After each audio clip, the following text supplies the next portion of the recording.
ফুকারা ইউগনিহিমুল্লাহু মিন ফাদলিহি।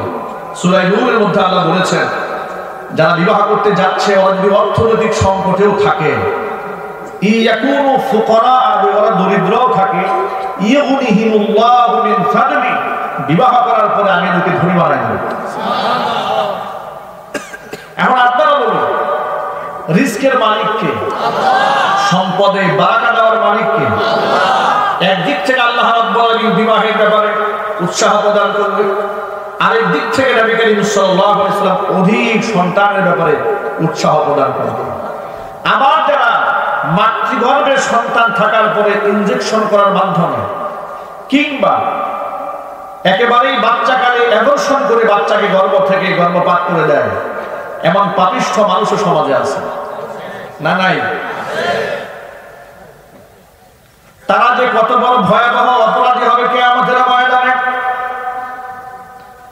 ওই সমস্ত ব্যক্তিদেরকে কিয়ামতের ময়দানে আসামির কাঠগড়ায় দাঁড় করিয়ে দেওয়া হবে মানুষ খুনকারী হিসেবে।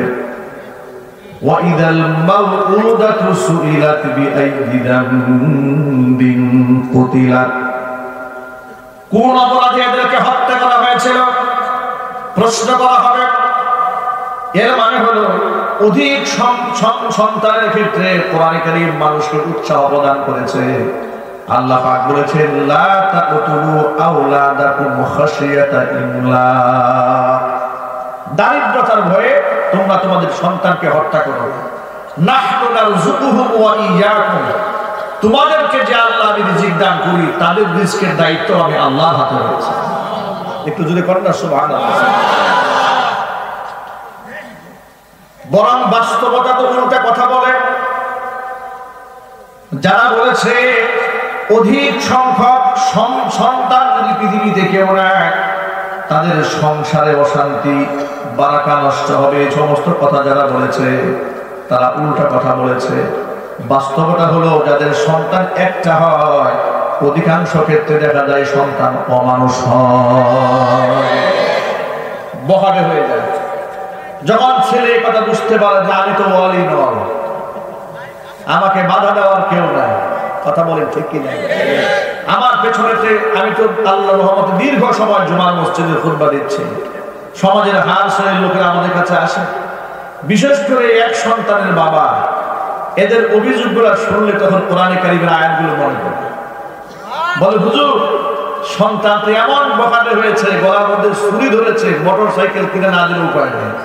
আমি বললাম শাসন করে, শাসন করে কি করবো হুজুর, সন্তান বুঝে ফেলেছে ও আমার একমাত্র ছেলে। ছেলে আমাকে বলে তোমার সন্তান, আমি তোমার সম্পদ আমি খাবো না তো খাবে কি? এই কথা বলে আমাকে প্রেশার ক্রিয়েট করছে, বল প্রয়োগ করছে। আমি আপনাদের সামনে যে কথাটা বোঝাতে চাই সেটা হচ্ছে এই যে কোরআন মাজিদ আল্লাহ রাব্বুল আলামিন এমন একটা গ্রন্থ আমাদেরকে দান করেছেন, আমাদের সামনে এখন খোলা আছে। পৃথিবীর মধ্যে একমাত্র শ্রেষ্ঠ গ্রন্থ যা এভাবে ওপেন করে লাখো কোটি অজস্র বিলিয়ন মানুষের সামনে চ্যালেঞ্জ করে কথা বলা যায় যে এটাই হক, এটাই চূড়ান্ত, এর মধ্যে ভুল হওয়ার কোনো সম্ভাবনা নেই। পৃথিবীর কোন ধর্মগুরু তাদের ধর্মীয় গ্রন্থ নিয়ে এইভাবে ওপেনে কথা বলতে সাহস পাবে না, কারণ অনেক কিছু ভেজাল বের হয়ে আসবে যা বাস্তবতার সাথে কোনো মিল নাই, বৈজ্ঞানিক ভাবে প্রমাণিত নাই।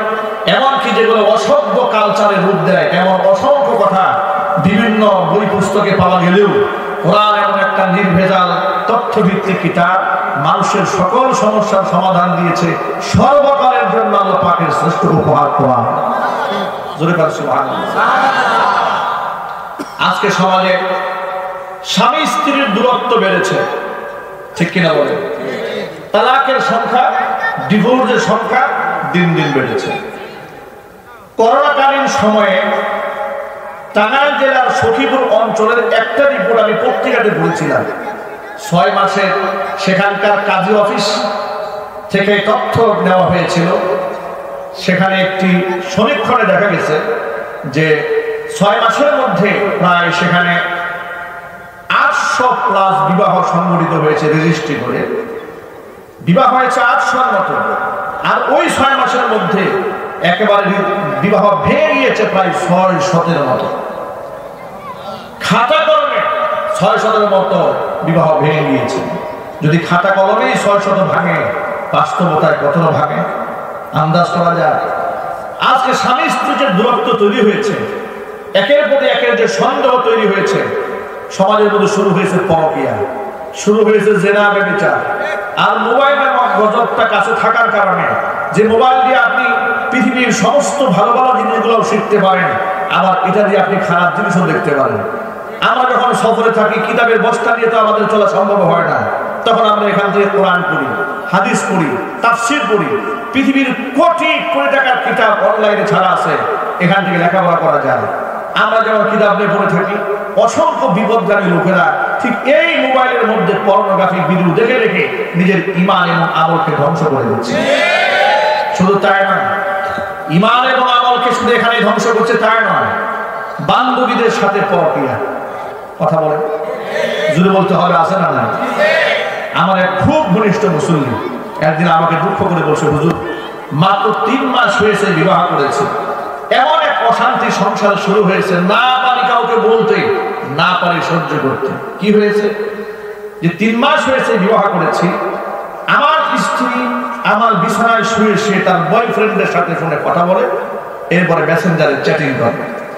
তো তাকে অনেকবার বাধা দিয়েছি, সর্বশেষ চূড়ান্ত পর্যায়ে সে আমাকে বলেছে, তুমি যদি আরেকবার আমার সাথে বাড়াবাড়ি করো তাহলে কিন্তু তোমার বিরুদ্ধে আমি নারী নির্যাতনের মামলা করে দেবো।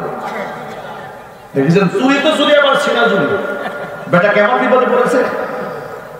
সে মনে করছে আমি একটা সম্ভ্রান্ত বংশের ছেলে, এখন আমি এই কথা না পারি কাউকে বলতে, না পারি সহ্য করতে, আমি যাবো কোন পথে? আজকে বাংলাদেশে মানুষের তৈরি করা আইন থাকার কারণে আজকে এই দেশে নারী অধিকারের নামে চিৎকার চেঁচামেচি করতে করতে আজকে পুরুষদেরকে, অসংখ্য পুরুষদেরকে নির্যাতন করা হচ্ছে। কথা বলতে হবে, ঠিক কিনা বলে? ধর্ষণের ক্ষেত্রে মাইল ফলক ধরা হয়েছে। কোন মেয়ে যদি খালি গিয়া বলে যে অমুক ছেলে আমাকে ধর্ষণ করেছে, ব্যাস ছেলের নামে মামলা হয়েছে। কিন্তু কোন পুরুষ যদি একেবারে সকাল থেকে সন্ধ্যা পর্যন্ত থানায় গিয়ে কান্নাকাটি করে মহিলা আমাকে ধর্ষণ করেছে, কোনো মামলা হবে। কথা বলতে হবে তো, ঠিক কিনা বলে? আচ্ছা, ধর্ষণের জন্য কি শুধু পুরুষরা দায়ী? একটু ইনসাফের সাথে আপনারা বলেন, ধর্ষণের জন্য কি শুধুমাত্র পুরুষরা দায়ী? তসলিমা নাসরিনের মতো জঘন্য মহিলা যারা এই সমাজের মধ্যে তৈরি হয়েছে, সমাজের মধ্যে ধর্ষণ, জিনা ব্যভিচার তৈরি হওয়ার জন্য এরা অনেকটাই দায়ী। কথা বলতে হবে, ঠিক কিনা বলেন?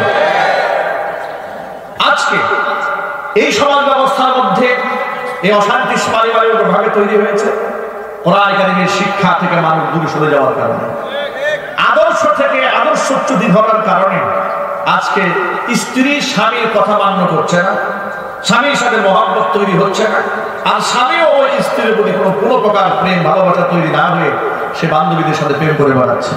কেউ কারো হক আদায় করছে না। আমি আজকে আপনাদের সামনে মহাগ্রন্থ আল্লাহর সামনে নিয়ে এই ব্যাপারে কিছু কথা বলতে চাই। আল্লাহ রাব্বুল আলামিন কোরআন শরীফে কখনো এক পাক্ষিক কথা বলেন না। যেমন আমাদের বাংলাদেশে যত বুদ্ধিজীবী আছে, ওই বুদ্ধিজীবীগুলো নিজের বুদ্ধি দিয়া এমন এমন বুদ্ধি বের করেছে যে বুদ্ধি মানলে মানুষের আরো বিপদ বেড়ে যায়। যেমন নারী অধিকারের নামে যত স্লোগান বাংলাদেশে আছে, ওই স্লোগান যদি কোনো মহিলা বাস্তব জীবনে অ্যাপ্লাই করতে চায়, রাস্তাঘাটে ধর্ষিত হওয়া ছাড়া তার কোনো উপায় নাই। নারীরা কি বলেছে? আমি কোথায় গিয়েছি, কি করেছি, দুষ্টা আমার নয়, ধর্ষক দুষ্ট, ওদের স্লোগান। আমি কোথায় গিয়েছি, কি করেছি, দুষ্টা আমার নয়, এটা প্রতিবাদের ভাষা। ওদের প্রতিবাদের ভাষা হচ্ছে দেহ আমার, সিদ্ধান্ত আমার। ওদের প্রতিবাদের ভাষা হচ্ছে আমার গায়ে থ্রি পিস থাকবে না, কামিজ থাকবে না, শর্ট কামিজ থাকবে না, জিন্স থাকবে, সিদ্ধান্ত আমার। মৌলবীদের বলার কিচ্ছু নাই। দেখুন, একপাক্ষিক কথা, পাগলের পড়া। আপনি যদি আগুন এবং মোম পাশাপাশি রাখেন, নিশ্চয়ই আগুনের তাপে মোম গলবে, এটা একটা স্বাভাবিক ব্যাপার। কথা বলেন না, ঠিক কিনা বলেন? আল্লাহ রাব্বুল আলামিন নারী এবং পুরুষকে ভিন্ন ভিন্ন হরমোনে তৈরি করেছেন। নারীর প্রতি পুরুষের, পুরুষের প্রতি নারীর একটা আকর্ষণ, এটা সৃষ্টিগতভাবে আল্লাহ পাক তৈরি করেছেন। কিন্তু সেই পবিত্র আকর্ষণ যেন নাপাক না হয়, এই জন্য আল্লাহ রাব্বুল আলামিন নারী পুরুষের পর্দার বিধান দিয়েছেন। আবার জৈবিক চাহিদার যেন অবক্ষয় না ঘটে, এই জন্য আল্লাহ পাক বিবাহের বিধান দান করেন।